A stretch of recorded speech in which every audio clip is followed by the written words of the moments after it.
Bem-vindos a todos quanto conosco chegaram nessa noite, para que junto possamos, servindo o Senhor, adorá-lo, louvá-lo e bendizê-lo, adorando-o em espírito e em verdade, porque o Senhor busca tais que assim o adorem.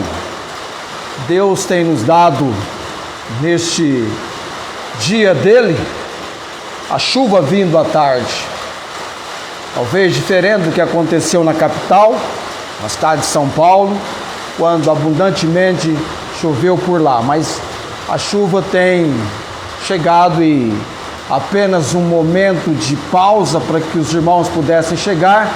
Ainda bem que vocês vieram, tá? Estamos diante do Senhor. Eu vou convidá-lo a abrir a sua Bíblia em 1 aos Tessalonicenses, capítulo 3, versículos 11, 12 e 13 para hoje à noite. 1 aos Tessalonicenses, capítulo 3, versos 11, 12 e 13.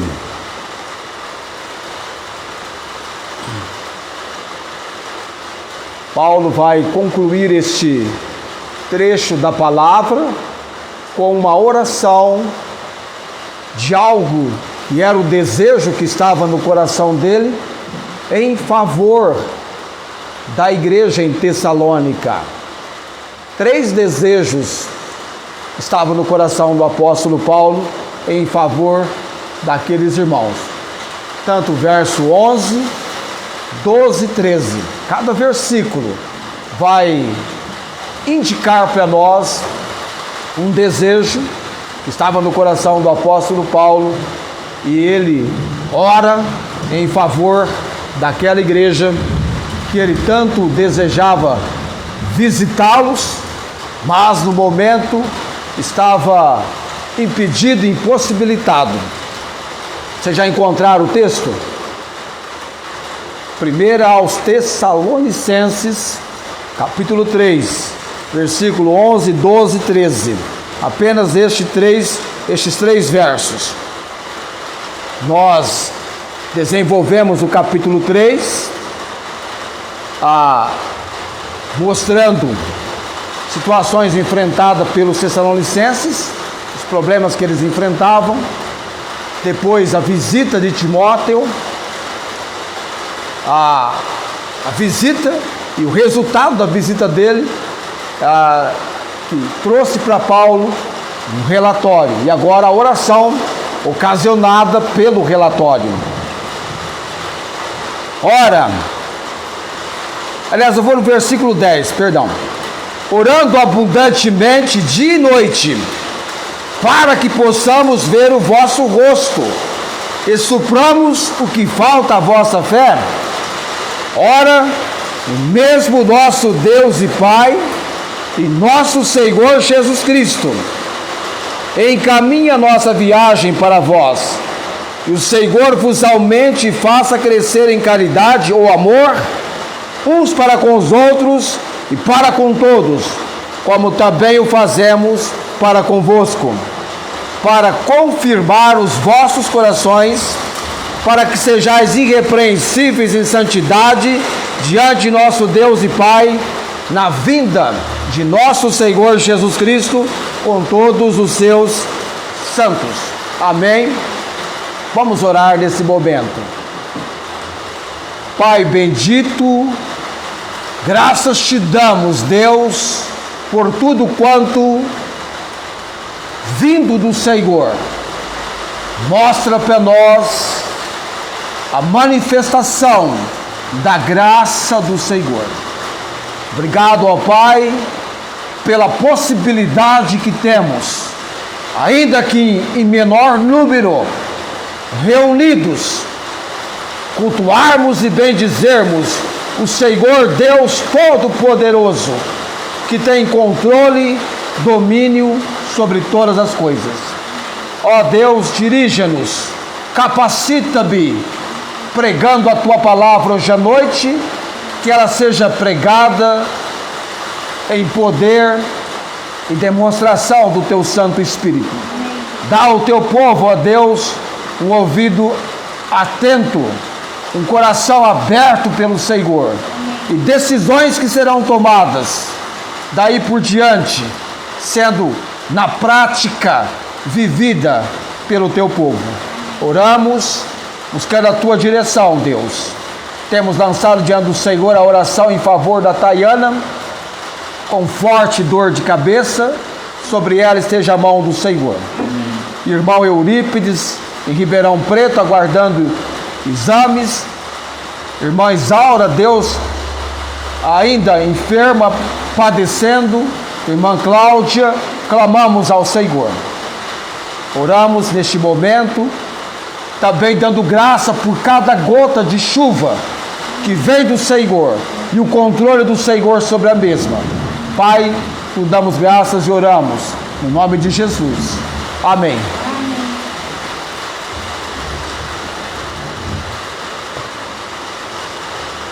Deixe-me fazer algo que vai ser muito familiar para você. Talvez você já ouviu falar da palavra síntese ou resumo, tá? Deixa eu fazer uma colocação para você a respeito da epístola aos Tessalonicenses. De vez em quando é bom a gente relembrar algo que já ouvimos e com algumas colocações que ainda não ouvimos. Aí fica interessante para a nossa compreensão, para o nosso interesse ainda maior, estudando a palavra de Deus. Deus quer que a sua palavra seja por nós conhecida, lida, estudada, memorizada, assimilada, praticada. Há momentos que nós temos que tomar decisões e melhor direcionamento para cada decisão nossa é aquele direcionamento que vem de Deus, através, proveniente da sua palavra. Amém? Amém. E exatamente o que nós temos hoje à noite, e você vai entender já já a respeito disso. A igreja de Tessalônica, ela fora fundada por Paulo durante qual viagem missionária? Primeira, segunda, terceira? Segunda viagem missionária. Grave isso. Ela foi fundada durante a segunda viagem missionária de Paulo. Ela compunha-se, ela era formada de judeus convertidos, gregos devotos, mulheres nobres ou principais e muitos gentios que tinham vivido no paganismo. Essa informação você encontra lá em Atos capítulo 17, versículo 4, quando as pessoas se unem, ajuntam a Paulo, crendo na mensagem do Evangelho por ele apresentada. Depois de deixar Tessalônica, nós temos muito falado sobre isso, Paulo deixou Tessalônica, ele então envia Timóteo para que Timóteo fizesse-lhes uma visita, porque ele foi impossibilitado de visitá-los. Timóteo vai, Paulo está em Atenas quando ele envia Timóteo. Timóteo vai até Tessalônica, tem um tempo com os tessalonicenses. No seu retorno, ele encontra Paulo em Corinto e ele então entrega para Paulo um relatório. Muitos tessalonicenses sentiam-se desconsolados com a morte de seus entes queridos. Isso estava no relatório. Alguns estavam vivendo, agindo de maneira ociosa, e outros estavam vivendo desordenadamente. Isso também estava no relatório apresentado por Timóteo para Paulo. Alguns sentiam-se tentados a voltar às suas práticas egoístas, às suas práticas de uma vida pecaminosa, com os vícios pagãos. Isso também estava no relatório mencionado por Timóteo a Paulo. Alguns estavam enfrentando, ou eles mesmos, todos eles, não é nem alguns, mas todos eles, estavam enfrentando a tribulação, perseguição. E Paulo, então, tinha também aqueles que estavam motivados por impulsos contra o caráter e conduta de Paulo, e aqueles que, evidentemente, ansiavam pela presença do apóstolo Paulo. Tinha aqueles que estavam pondo em dúvida os motivos e caráter de Paulo. E Paulo, então, recebe esse relatório, e ele, no âmbito geral, o relatório foi satisfatório, como nós vimos, o resultado do relatório, o recebimento do relatório. E aí, então, Paulo de Corinto, ele escreve a primeira epístola aos Tessalonicenses, já de imediato, parabenizando, felicitando-os. É o capítulo 1, que nós já estudamos, com todas as informações que você já recebeu. No capítulo 2, falando sobre a praticidade do ministério de Paulo, Paulo, então, defende o seu apostolado. Paulo está defendendo o seu ministério como apóstolo, como mensageiro, das acusações que foram levantadas contra ele. E também, respondendo ao relatório de Timóteo, Paulo tinha a intenção de que houvesse entre eles e os Tessalonicenses uma maior união, unir-se a si mesmo, à igreja, mediante vínculos mais estreitos, uma amizade mais próxima, mais ainda pessoal. E ele também, do capítulo 1, versículo 2, até o capítulo 3, versículo 13, nós destacamos o relacionamento de Paulo com a igreja em Tessalônica. Ao iniciarmos logo, talvez a semana que vem, o capítulo 4, nós teremos então Paulo exortando. Aí nós teremos as exortações do apóstolo Paulo, com várias considerações para a igreja. Ele vai exortá-los à pureza moral, amor fraternal e também a diligência no trabalho cotidiano, algo que eles tanto precisavam receber de instrução e de correção do apóstolo Paulo. E Paulo também vai escrever-lhes, já no capítulo 4 também, consolando-os com respeito à solicitude, à inquietação deles em relação aos entes amados que haviam morrido.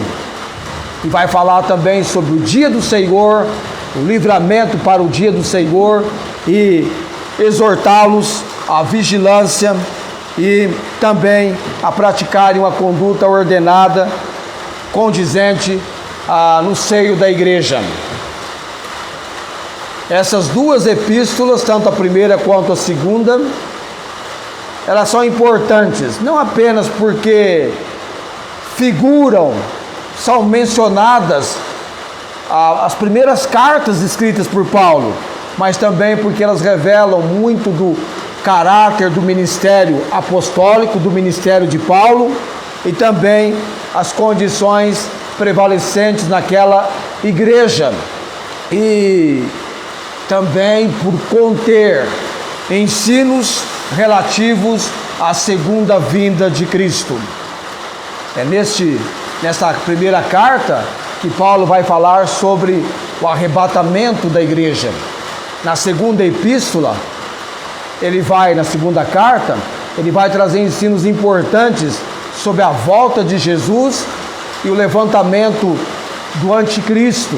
Vai informar sobre este arqui-inimigo que levantar-se-á debaixo do poder da obra satânica. E ele fala muito sobre isso, até porque quando lá começarmos a estudar, você vai perceber comigo que alguém forjou uma carta como se fosse de Paulo, dizendo que a vinda do Senhor já havia ocorrido, e deixou o pessoal em Tessalônica em desespero, achando que tal carta era de Paulo, quando na verdade era uma carta forjada. Voltando para o nosso texto, a oração que o relatório ocasionou, ou a oração ocasionada pelo relatório, com os desejos que estavam no coração do apóstolo Paulo. Paulo diz: orando abundantemente. Se tem algo que você vai perceber que talvez você seja diferente do apóstolo Paulo, é que ele, Paulo, valorizava muito oração, a ponto de escrever-lhes que ele orava abundantemente por eles. Já imaginou algo assim? Dia e noite, noite e dia. Ou seja, com máximo empenho. Percebe que imenso valor tinha para Paulo. Na carta aos Efésios ele dizia: eu me ponho de joelhos. Ele se ajoelhava perante o Senhor, estava orando pela igreja, a qual Deus dera-lhe o privilégio de alcançá-los com a pregação do Evangelho. Eram almas cuja compreensão nós temos, que uma alma para Deus vale mais do que o mundo inteiro, porque por cada pessoa do planeta Terra, a obra redentora, salvadora, na sua suficiência feita por Cristo, ela foi realizada. Cristo cumpriu a obra. Ele disse, ele bradou na cruz do Calvário: está consumado. Quando rende o Espírito a Deus, e ao terceiro dia ele ressuscitou, e a Bíblia diz: a morte foi por causa do meu e o seu pecado, e a ressurreição dele para nossa justificação. Amém? Então Paulo estava orando abundantemente, com máximo empenho. Primeiro pedido da oração do apóstolo Paulo, versículo 11: ora, o mesmo nosso Deus e Pai e nosso Senhor Jesus Cristo encaminhe a nossa viagem para vós. O que Paulo está pedindo aí? Qual é o pedido da oração de Paulo? Que ele tem um desejo no seu coração, diante do relatório que ele recebeu.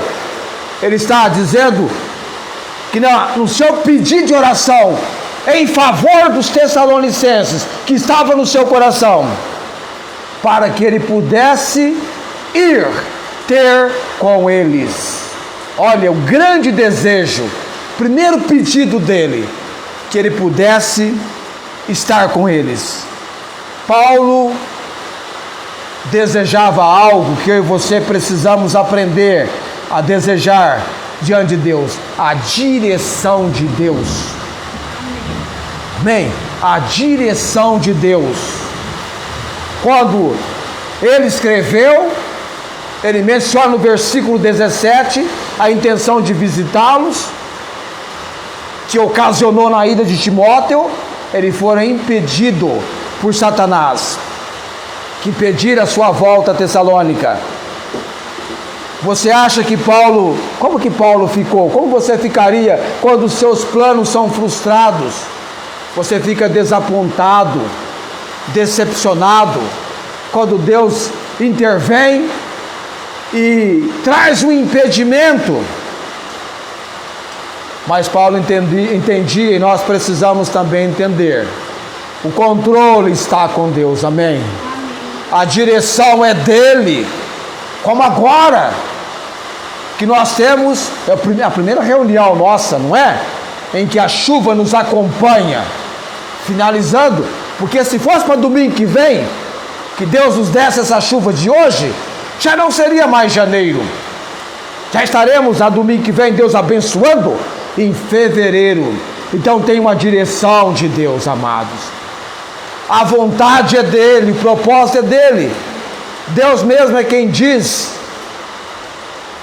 quando João escreve no Apocalipse a respeito da igreja de Filadélfia, que Deus pôs uma porta aberta diante daquela igreja. Deus abriu e ninguém poderia fechar-lhes. Deus é o que abre portas e ninguém fecha, fecha e ninguém pode abrir. Ele tem o controle. Deus, seja feito o quê? A sua vontade. O próprio Senhor Jesus, o Salvador, submeteu a sua vida como prato predileto, como se fosse uma comida, fazer a vontade de Deus. Fazer a vontade de Deus. Amém? Então Paulo estava sujeitando-se a fazer a vontade de Deus. E por isso ele está orando, encaminhe a nossa viagem para vós. Deus queria encaminhar, dirigir a viagem dele.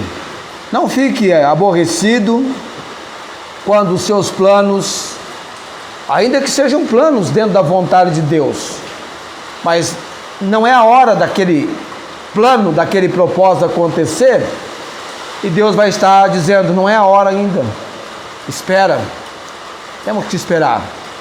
Deus tem a sua vontade, que é perfeita, boa, agradável, e a hora exata, precisa. Tudo há um tempo, em Eclesiastes nós aprendemos sobre isso, há um tempo para todo propósito debaixo do céu. Tudo tem o seu tempo determinado, e há tempo para todo propósito debaixo do céu. Agora nós temos o tempo de estarmos aqui. Esse é o tempo de estarmos aqui. Alguns sentiram-se impedidos pela chuva, outros não. E você veio, você está aqui. Então Paulo estava dizendo, a minha oração diante de Deus, olha, o mesmo Deus e Pai e nosso Senhor Jesus Cristo encaminha a nossa viagem para vós. Eu dependo de Deus, eu dependo da direção de Deus, eu dependo da direção de Jesus. Eu quero estar com vocês, mas eu dependo. Entende? Quando você tem uma vida de dependência com o Senhor, tudo quanto acontece diz a graça de Deus. Deus, pela sua infinita bondade, me possibilitou isso. Você percebe, por exemplo, que Deus não impediu que Daniel fosse jogado na cova dos leões, mas o livrou de qualquer dano pelos leões. Deus hoje, a Célia disse que haveria de chover até as 9 da noite, está marcado no controle de previsão. E é possível que daqui a pouquinho a chuva tenha uma brandura e você chegue na sua casa e ela continue um pouco mais. Está no controle do Senhor, não no nosso, tá? Nós sujeitamos a Ele. Um outro pedido do apóstolo Paulo, que ele menciona, está no versículo 12. Versículo 12. Paulo vai orar aqui pedindo que os crentes tessalonicenses crescessem no quê? E o Senhor vos aumente e faça crescer no quê? Em amor. Aqui na versão minha está caridade, é a mesma coisa. Em caridade ou amor, uns para com os outros e para com todos, como também o fazemos para convosco. Paulo então é um exemplo. Ele se mostra em algo que ele pratica. Desenvolver o amor cristão, o verdadeiro amor, junto com a firmeza doutrinária da base, do alicerce, da doutrina, da palavra de Deus. O amor. Paulo tinha um grande interesse em que eles desenvolvessem, aprendessem a importância de amarem uns aos outros e não aborrecerem uns aos outros, mas amarem. tanto da comunidade como os de fora também. Devemos amar. Amar é um princípio que temos estudado. Fé, amor e esperança.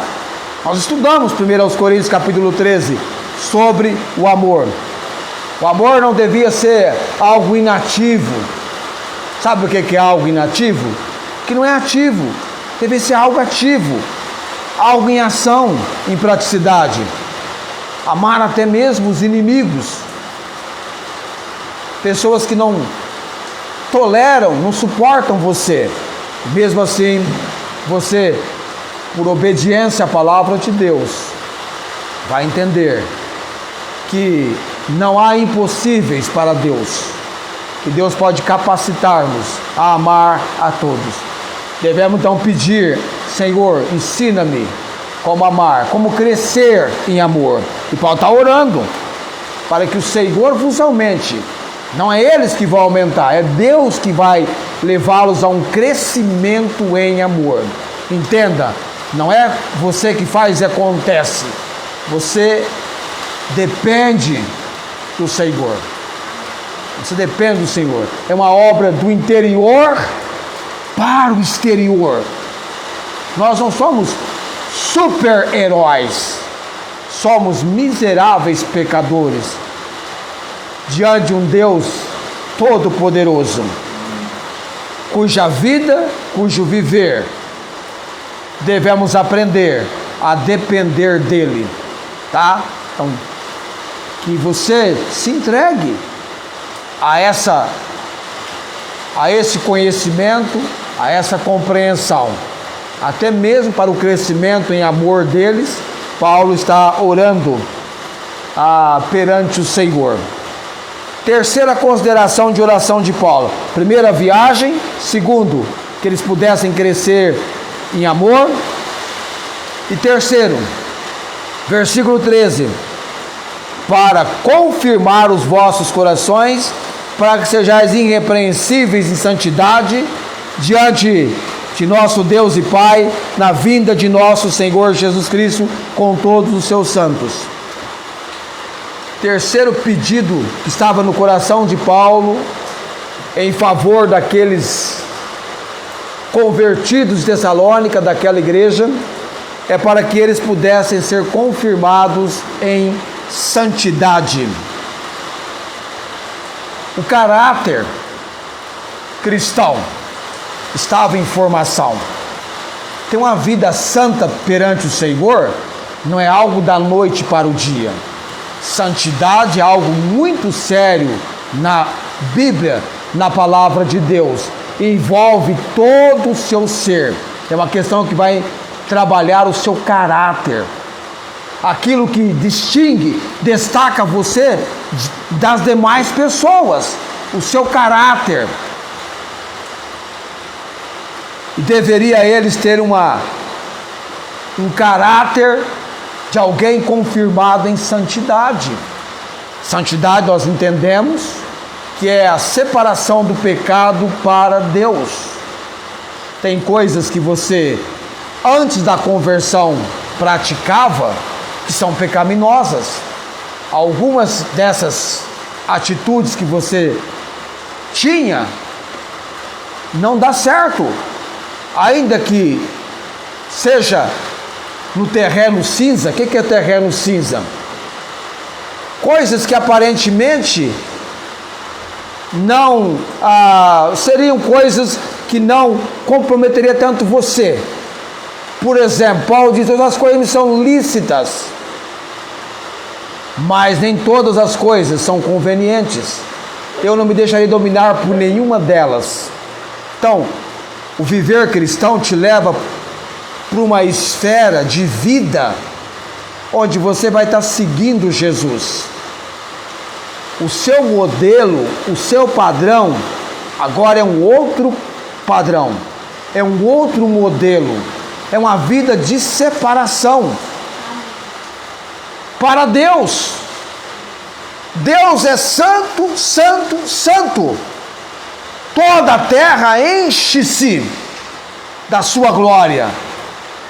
quando eu e você estamos lendo a palavra dele, e em dado momento Deus requer preparação nossa, nos separando, nos santificando, porque encontro com Deus vivo e verdadeiro exige santificação.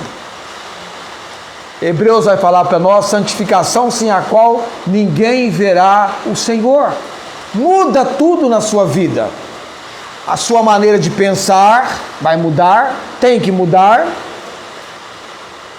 Os pensamentos carnais, mundanos, de concupiscência vai mudar. A sua maneira de vestir vai mudar. Agora em santidade. As pessoas têm que olhar para você e dizer, aquela é uma santa mulher de Deus, aquele é um santo homem de Deus. Não foi assim que falaram do profeta Eliseu? Este que passa por nós é um santo homem de Deus, é alguém separado para Deus. Então muda. Eu me lembro, olha só, um terreno cinza aqui para você entender. Após a minha conversão, vem o processo de mudança, eu estava no seminário estudando. Eu comprei algumas camisetas, chamadas camisetas regatas. Você entende o que é isso? Aquela camiseta sem manga, já viu? E eu comecei a usar. E eu era alguém, era quase uma pensão onde eu morava, mas não era pensão.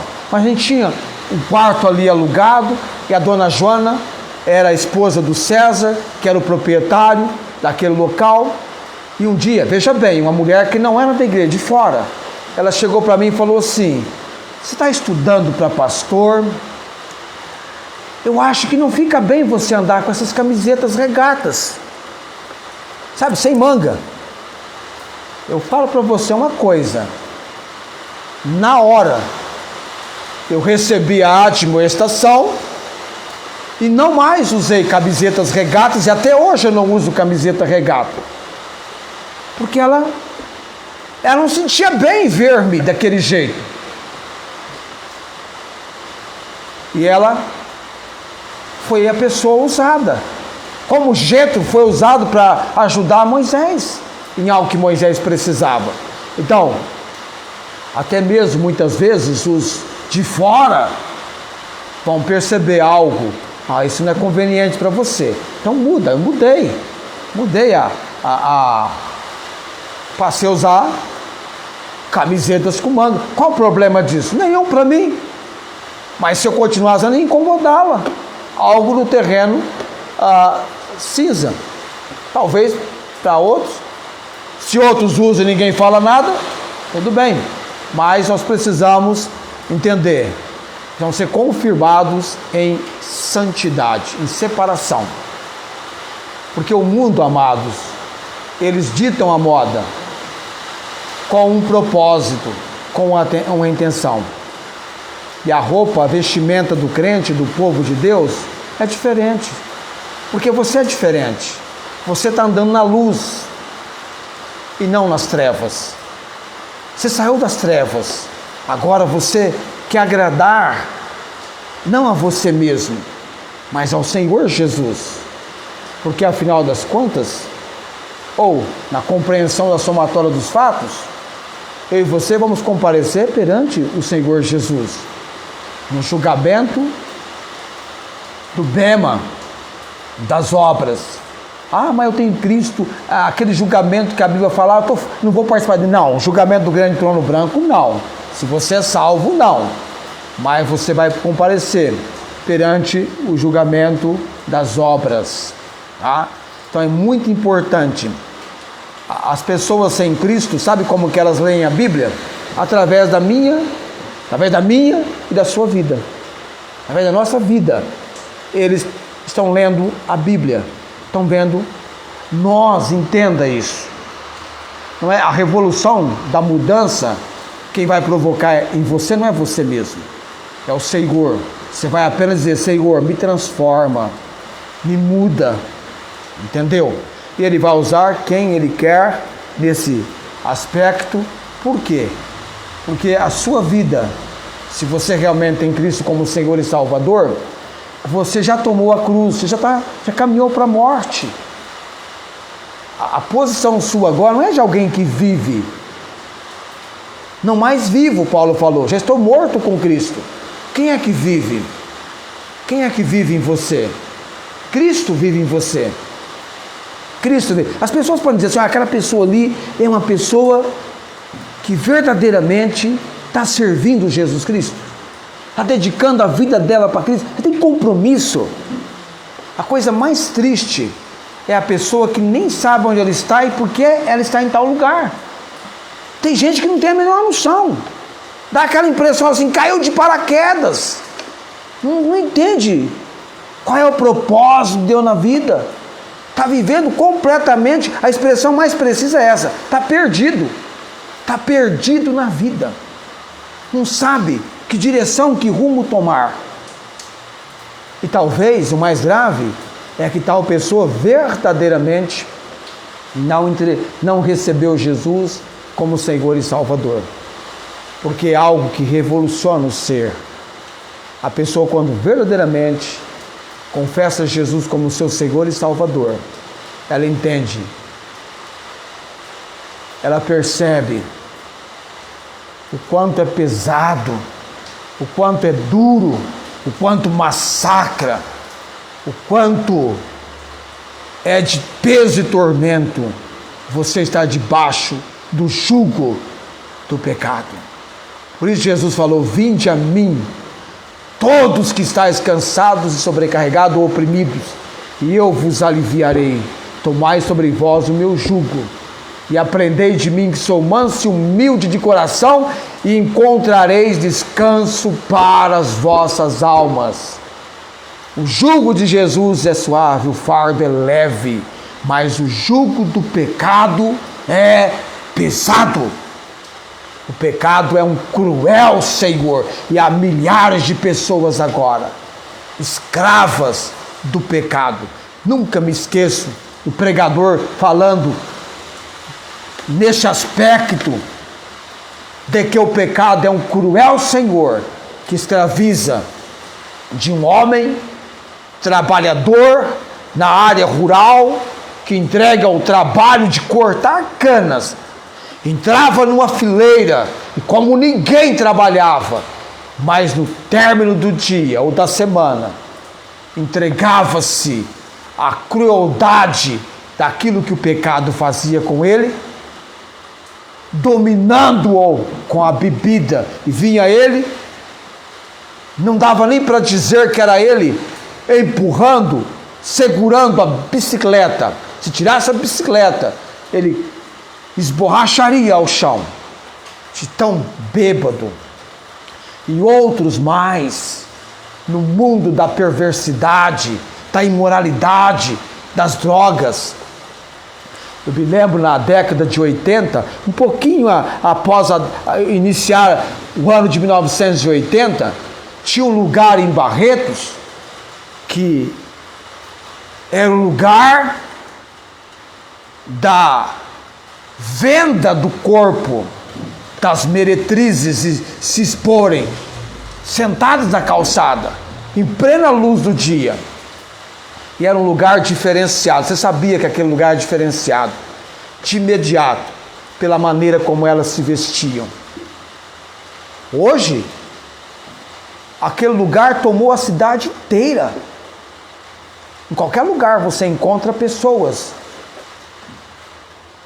como a Bíblia fala em Provérbios 7, com indumentária, com vestes de prostitutas. E as prostitutas, as meretrizes, vestem assim porque elas estão fazendo a propaganda de graça, viu? Olhar para elas não paga nada. Olhar não paga nada, então só é propaganda. Elas sentavam e faziam propaganda. E de vez em quando elas gritavam com as pessoas que passavam. Faziam propaganda, expondo o corpo. Mas no fundo, escravas do pecado. Escravas do pecado. Aquela mulher que a Bíblia menciona que foi apanhada em adultério, Se de fato foi Maria Madalena, no corpo de Maria Madalena, ela foi liberta de 8, não apenas 1, 2, 3, mas 8 demônios. Nós não brincamos e nem ignoramos, como Paulo ensinou, o reino das trevas, do poder maligno. Não deis lugar ao diabo. Diga: inimigo, eu sou de Jesus. O meu corpo é templo, morada, habitação do Espírito Santo. Não é qualquer corpo, o corpo do homem e da mulher de Deus. É um corpo que deve ser separado para o Senhor. A santificação envolve espírito, alma e corpo. Vai chegar um dia que nós vamos receber do Senhor as vestimentas para o lar celestial. E muita gente vai surpreender, muito crente, como que Deus é criterioso, zeloso. Quando o povo tiver que encontrar com ele no monte, Deus pediu para Moisés: prepara o povo, santifique o povo, que haja separação. Muito que Paulo vai escrever aqui na carta aos Tessalonicenses, não seria natural que ele escrevesse para um grupo tão somente de judeus. Os gentios é que tinham que receber severas instruções a respeito de como funciona, como é que é a vida do viver cristão com Cristo. As pessoas acham: eu sou dono do meu nariz, eu faço o que eu quero. Redondamente errado. Ninguém é dono do seu nariz. Por direito de criação, você é criatura de Deus. Criatura de Deus. E a primeira coisa que Deus faz com você, criatura de Deus, para que você entenda quem Ele é e a obra que Ele quer fazer na sua vida, é prostrar você no pó, levar você no mais profundo, intenso momento em que você reconhece: eu nada sou. Quem sou eu? Eu sou um rei, Senhor, que tem um exército. O meu exército é poderoso. O que diz o Salmo 33, versículo 16? Não há rei que se salve pela grandeza de um exército, nem homem valente que se livra pela muita força. Eu monto no meu cavalo, eu vou combater esse cavalo, é poderoso. Não há cavalo que possa trazer-lhe segurança. É vão para a segurança com a sua grande força. Não traz segurança. Nós estamos diante de um Deus que tudo podes. Tudo podes. Um Deus de imenso poder. Leve a sério. Leve a sério. Tenha compromisso com Ele. Se você não levar Deus a sério, nada mais pode esperar seriedade de você. Nada mais. Se uma pessoa tem compromisso com Deus, se ela leva Deus a sério, se ela obedece Deus, ela vai obedecer pai, mãe, autoridade. Mas se ela não tem temor e tremor por Deus, o que esperar de tal pessoa? E Paulo estava orando, porque nós precisamos orar pela nossa igreja. Orar pela nossa igreja. Tanto no segundo ponto do amor, quanto na questão da santidade. O pastor precisa orar pelos membros. Igual Paulo fez aqui. Orando abundantemente dia e noite. Eu preciso orar, Deus, para que o nosso povo seja irrepreensível em santidade diante de Deus e Pai, na preparação para a vinda do Senhor Jesus Cristo com todos os seus santos. Nós precisamos ter uma vida separada. Minha vida é assim. Não, tem que ter mudança, tem que ter transformação. ou você não está indo para o mesmo lugar que nós entendemos que estamos indo. O que eu quero dizer com isso? Aqui agora é passagem, é transição. Estamos em transição, em passagem. Somos peregrinos, somos forasteiros. A nossa cidade está nos céus. Amém? E você não sabe também quando é que você vai dar o último suspiro. Morre com 10, com 12, todas as idades. Já foi comprovado que com um mês alguém já morreu, 2, 3, 4, 5, 6, 7 meses no ventre, na vida ultra-interina, morrem bebês, morrem crianças. Já foi comprovado de todas as idades com os meses, 1 ano e 3 meses, 1 ano e 1 mês. Se a gente tivesse a possibilidade de enumerar mundialmente falando. Só aqui em Barreto, para você ter uma ideia, o número da população existente agora acho que é menor do que o número da população sepultada no cemitério. Você tem ideia de quantos já morreram desde que o cemitério aqui da 21 foi inaugurado? De vez em quando pessoas fazem caminhadas turísticas e visitam cemitérios. E aqui em Barreto tem uma história de cemitério aqui que poucas pessoas conhecem, porque nunca fizeram uma visita turística no cemitério. Eu já fiz uma técnica assim, tá? Mas quantas pessoas? A sua vida, a vereda que você está seguindo, o caminho, ele é muito importante. Por isso nós estamos estudando a Bíblia, por isso nós estudamos a palavra de Deus, para que a palavra de Deus nos confronte, porque ela nunca vai fazer a obra dela senão de nos confrontar.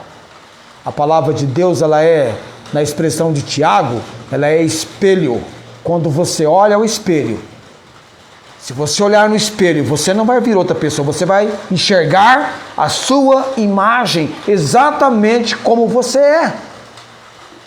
Na internet não, você pode até dar uns toques ali, uns toques aqui, mudar ali, tá?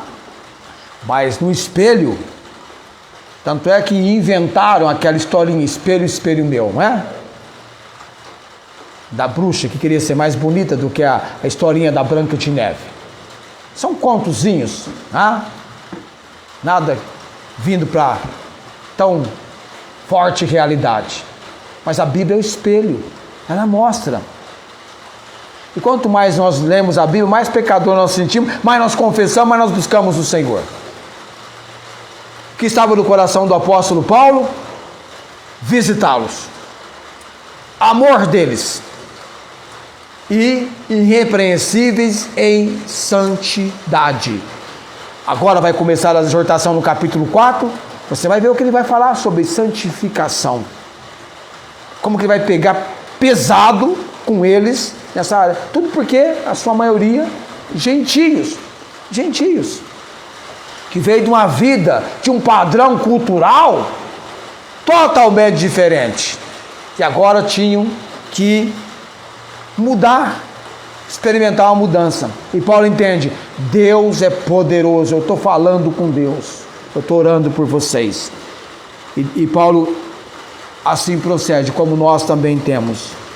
Eu tenho que orar por você, para que você tenha uma vida você seja irrepreensível em santidade perante o Senhor. Nós somos como roupas, não é? De vez em quando precisa fazer ajustes, precisa fazer consertos, precisa ajustar, consertar, rompe. Nós precisamos de consertos, precisamos da obra de Deus, tá?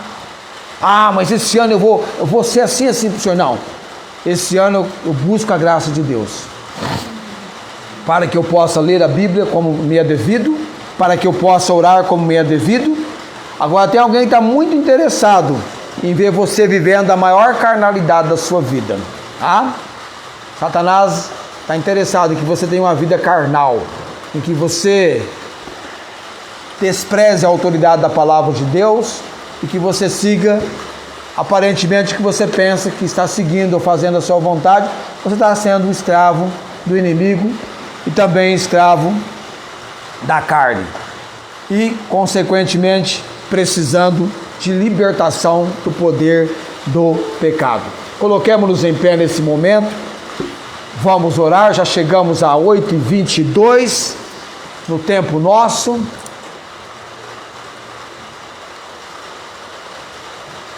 Verá, primeiro culto que nós temos com a chuva, mas Deus tem sido bondoso para conosco.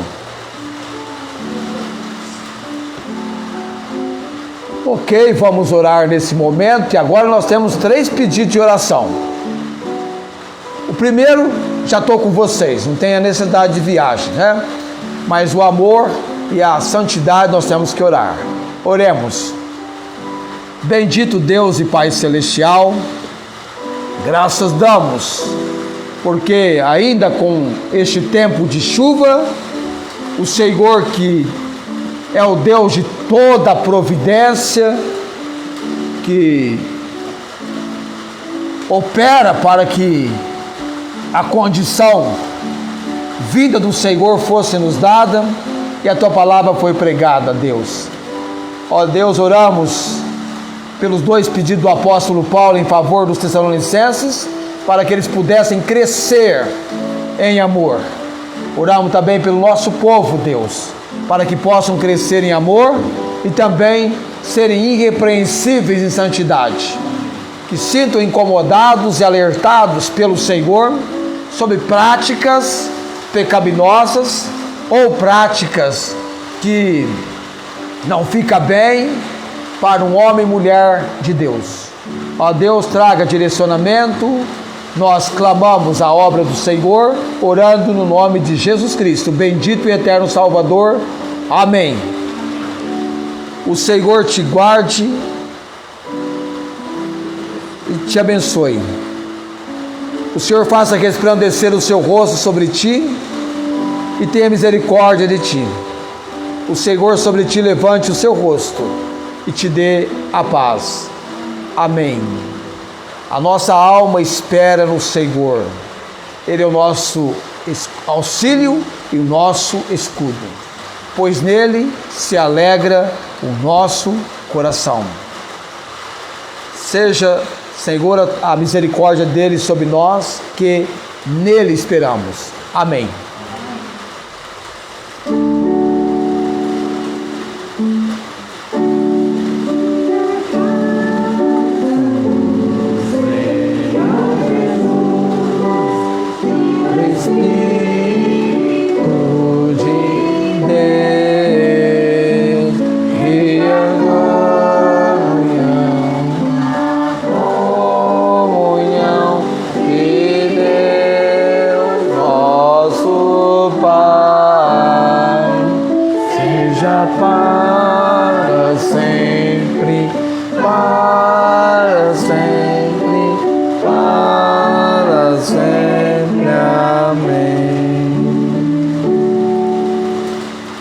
Amém. Tenham todos uma ótima semana.